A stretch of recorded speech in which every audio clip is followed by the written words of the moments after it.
footprinters, Chrissy back here. Okay, I'm going to bring things down to the Southern Hemisphere for this reading. Our Prime Minister, Scott Morrison, is attending the G7 this week. Now, Australia isn't a member of the G7, so people are asking why. Just hang on a minute, will you? That's a bit better. Now, I can't tell you why he is attending, why he has been given this special invitation apparently, but I can tell you why Australia should be a member of the G7. There are 3 levels of geopolitical power in the world. There's global, there is hemispherical, and there is regional. The US is an example of a global, and so is China.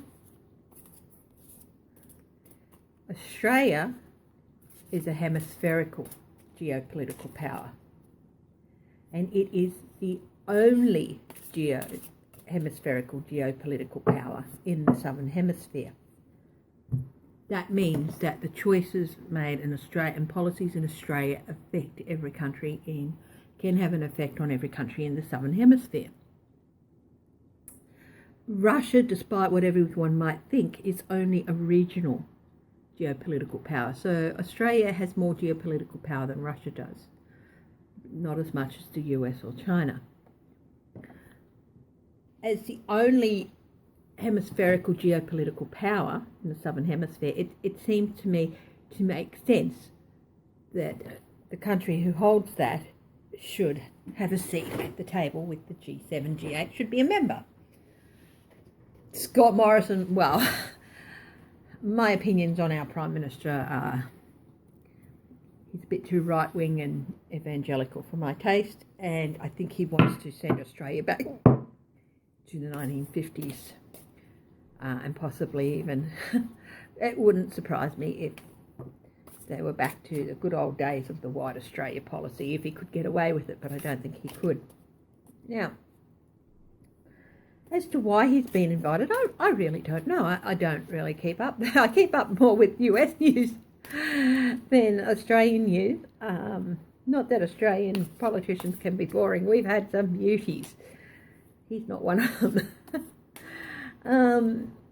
But while he's there, he is going to be talking about online terrorism, which has results like the Christchurch shooter and things like that. He's also going to have some meetings with Trump. What's all that about? So, I'm going to have a look at how the Australian Prime Minister is going to do at G7. That's one question. And the other question I'm going to ask in this reading is, the talk is that we're going to be sending military ships or whatever to the Gulf. It's not really necessary for us to send more troops to the Gulf. The tensions there are artificial, and unfortunately, that doesn't mean they don't have an effect. They're not based in real issues. They're artificial in a way that they've been generated for political purposes only. And why should Australia have to be drawn into that? But, you know, Trumpy boy says, come to heel, Scotto. And Scotto, I refuse to call him ScoMo, goes, yes, master, yes, master. So anyway, let's have a look at what this pair of dazzling tulips are up to in the G7. I'm going to do an overview spread for this, and I'm using the Drill Craft deck. Okay, so the heart of the matter, Ace of Wands. Oh, they're going to try and come up with some new actions to set the world back by another, 2 generations maybe, you know. Wind back the clock. they're going to come up with new action, new strategy, or they're going to try to. What are the current influences on this meeting that they're going to have? The King of Cups. I did a reading a while ago about Russia's relationship with the Liberal National Party, otherwise known as the Coalition in Australia, and they are the party in power at the moment. So maybe they're going to try and come up with some more strategies to try and get Putin a seat back at the table. What's over them? What do they want to think about? The Queen of Cups. So we've got the King of Cups, Putin, and now we've got the Queen of Cups. Wow.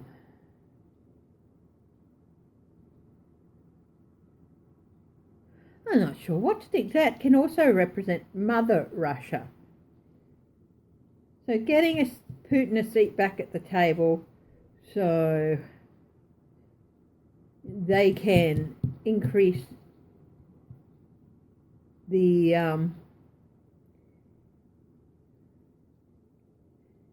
gain increased favour with Russia, I suppose you'd put it. So if they get him a seat back at the table for next year, he might be more inclined to do them more favours to help with upcoming elections, etc., etc., etc. What's in the immediate future for Scott Morrison and Donald Trump? Well, one of them is going to make an offer to the other that the other doesn't really want to know about.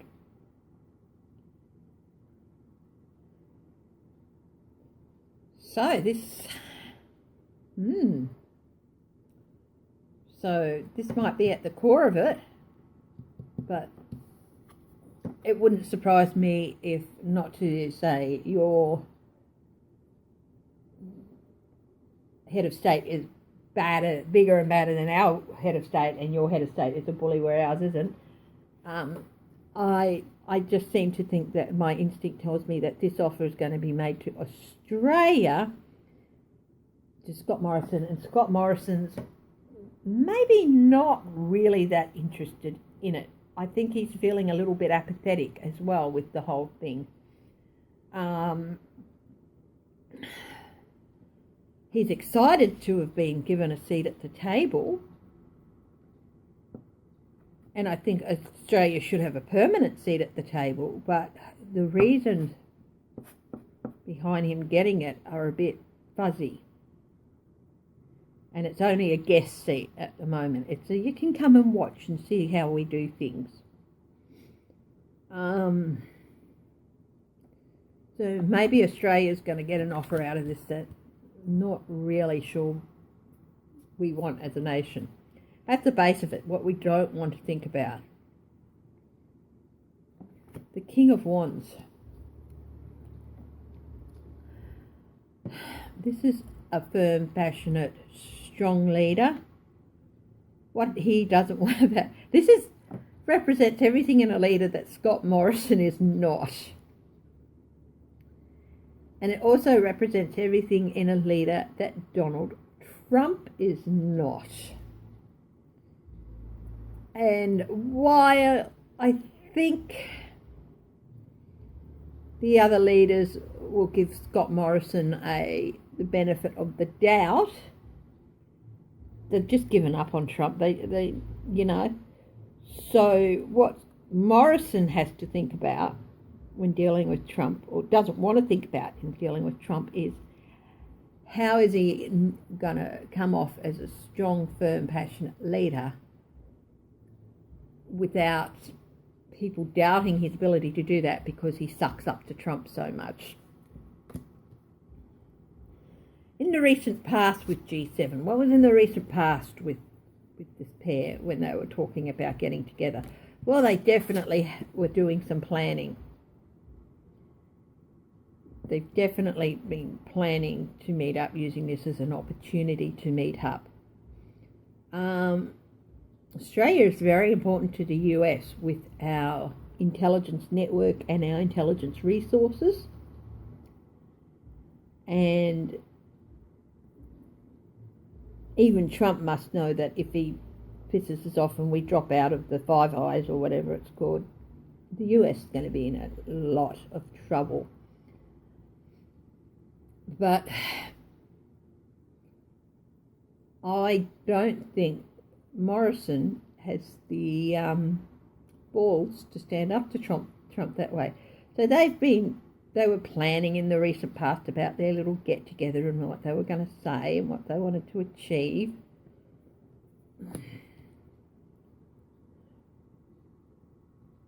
So what's the next step with this visit with Scott Morrison and Trump, and what's going to come out of it? What's the next step with it all? The Queen of Swords. Wow.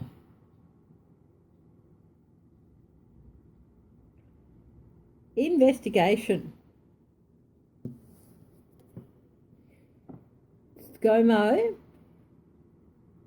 the Scotty dog. Yes, master, yes, master. He's really walking a very fine line. Trump's, there's so many, this Letitia James, Southern District of New York, all that. And I don't think she's the kind who really minds pissing off another government by saying to their leader, we need information. What, you know? This is all very interesting to me. It definitely shows there's no doubt about it, he's excited to be there. And he does have some he has some real genuine items to place on the agenda and put forward. And I think that is the main reason he's going there. And I think he wants to show himself on the world stage as a strong leader in the Southern Hemisphere, because we are the hemispherical power, geopolitical power. And as such, we've had some pretty wishy-washy leaders over the last few years. The last strong leader to stand up was one of the funniest looking ones, and that was John Howard, who you wouldn't think would have the balls to stand up to people and just looking at him, but he did. Scott Morrison isn't that person. He doesn't have that strength. John Howard didn't really care what you thought of him. If he thought it was best for the country, whether you liked it or not, he would do it. And, you know, but the other thing about John Howard was he was able to show empathy. And he was able to come in and slam down on things when they needed to be slammed down on.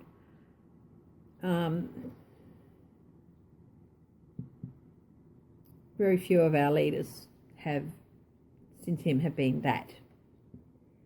And the ones that have been able to do the job were stabbed in the back pretty quickly. Anyway, no, I'm not talking about Kevin Rudd here. I think that Kevin was capable and all that, but he was tipped out by Julia Gillard for good reasons, and it wasn't a power grab. He was not well at the time, that's all I can say. Anyway, Scott Morrison, he's at the G7. Part of it is an excuse to get together with Trump and try and come up with new ways to push their agenda to get Russia back in and curry favour with Russia. And they've been planning it.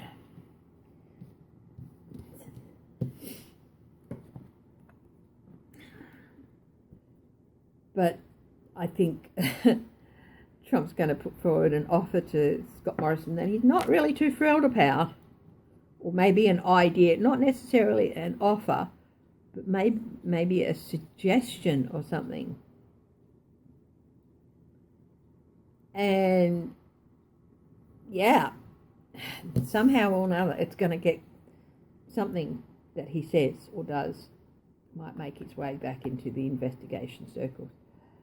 It's really interesting. Let's have a look here. Strength. Okay. Something Trump does at the G7, whether it's associated with Scott Morrison or not, is going to land him in further legal jeopardy because it's going to strengthen the case against him.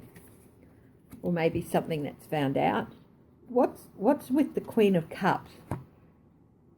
That's the Empress.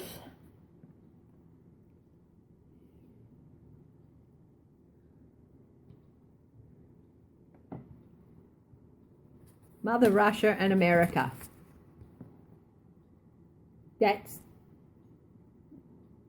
Trump wants Scott Morrison's help to get Putin back into the G8, to strengthen the ties between Russia and America, but they're not good ties. To strengthen the relationship that he has with Putin, and to strengthen the relationship he thinks America should have with Russia.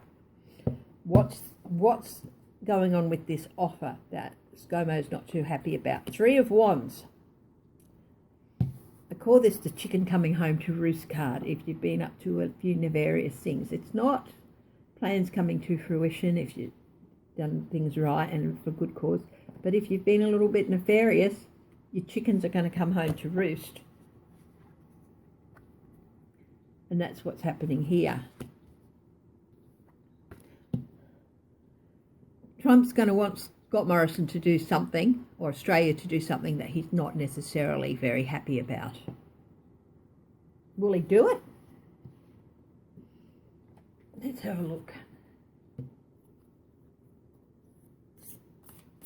Will Scott Morrison do it?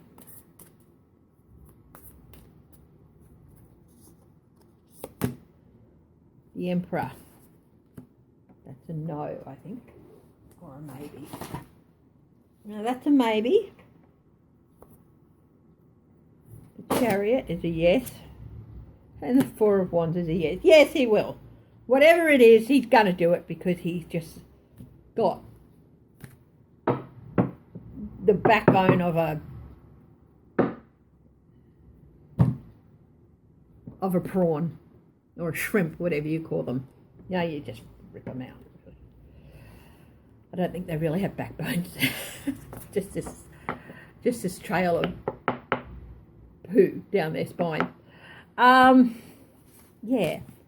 So got about 5 minutes left before the recording runs out. So I'm just going to do a quick reading. I'll grab another deck.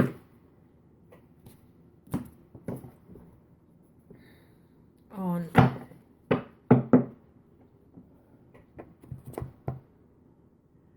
are we going to get dragged into, are we going to send troops to the Gulf? No.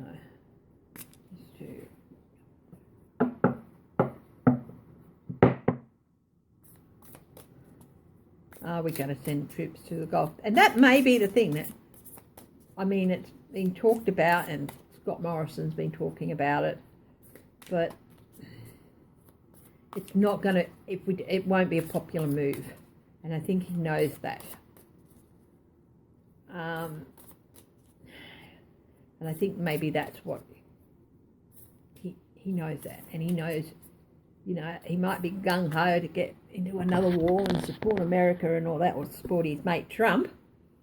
But it's not going to be a popular move, us sending more people to a war zone. Especially when we're not really, you know, at the moment. We might have some troops over there, but I think they're thinking of sending 2 ships. So, will we send troops to the Gulf? Will we send more troops to the Gulf? Or Iran? But, yeah, will we send more troops to the Gulf? Over Iran. Will we send more troops to the Gulf over Iran? Let's have a look. 5 of Pentacles, 7 of Wands, 2 of Pentacles, Excuse me for a minute.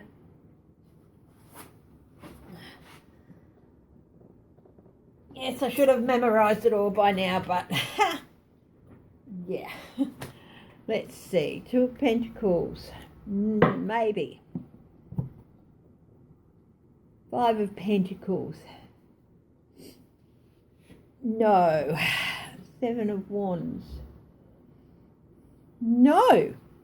This is saying, no, we're not going to. Well, that's really interesting.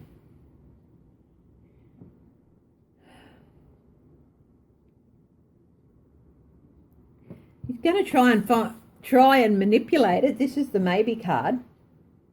He's going to try and manipulate a way to do it. But he's going to be right out in the cold politically if he does it. I think he knows that. And if he does, even though this says no, he's really going to have to defend the decision. It's a decision he would really have to defend to the Australian people. Let's see what else is there. Two of Swords is a maybe. Page of Pentacles, that's a yes. Judgment. Judgment is a yes. So I think initially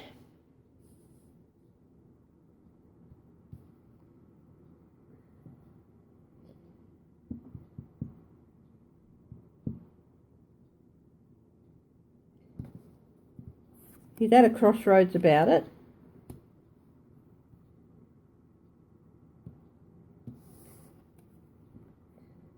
There's news about money that might come out about it.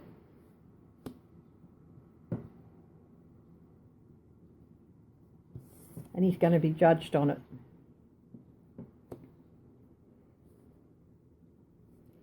So this indicates that, you know, one is, there's still more no's and maybes than there are yeses. So I'm going to say that it's still a possibility. And he might even make moves to do it. But I think they may only be over there for a short time before they're pulled back. Or they may not even get to embark. Because it's going to be really unpopular with the Australian populace if he does. He's really going to have to defend himself. He's going to be out in the cold. And he's going to be judged